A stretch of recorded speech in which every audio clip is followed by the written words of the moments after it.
Hello friends, পটলের দোরমা কারা কারা খেতে পছন্দ করো কমেন্ট করে জানিও তো। আমি পটলের দোরমা নারকোল আর পোস্ত দিয়ে বানাবো। এটা চিংড়ি মাছের পুর, মাংস, রুই মাছের পুর দিয়েও খুব ভালো হয়। প্রথমে বাজার থেকে একই সাইজের পটল কিনে নিয়ে ধুয়ে একদিকের মুখ কেটে হালকা হালকা হাতে গাটাকে ছিলে নেব। দিয়ে সরু চামচের পেছন দিয়ে আমি প্রত্যেকটা পটলের বীজ আমি বার করে নেব। এরপর সামান্য নুন দিয়ে কড়াইয়ে তেল দিয়ে হালকা করে পটলগুলোকে ভেজে নেব। ওই তেলের মধ্যেই সামান্য পেঁয়াজটাকে ভেজে নেব পুরটার জন্যে।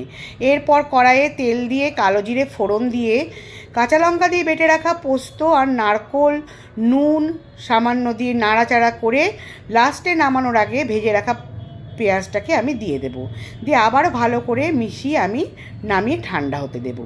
এরপর ঠান্ডা হওয়ার পরে প্রত্যেকটা পটলের মধ্যে আমি পুর দিয়ে নেব। এরপর গ্রেভি করার পালা। কড়াইয়ে তেল দিয়ে বেটে রাখা পেঁয়াজটাকে দিয়ে দেব। সামান্য নাড়াচাড়া করার পর আদা কাঁচা লঙ্কা বাটা, টমেটো পিউরি, নুন, হলুদ, কাশ্মীরি লঙ্কার গুঁড়ো, জিরে গুঁড়ো দিয়ে ভালো করে কষিয়ে পরিমাণ মতন গরম জল দেব।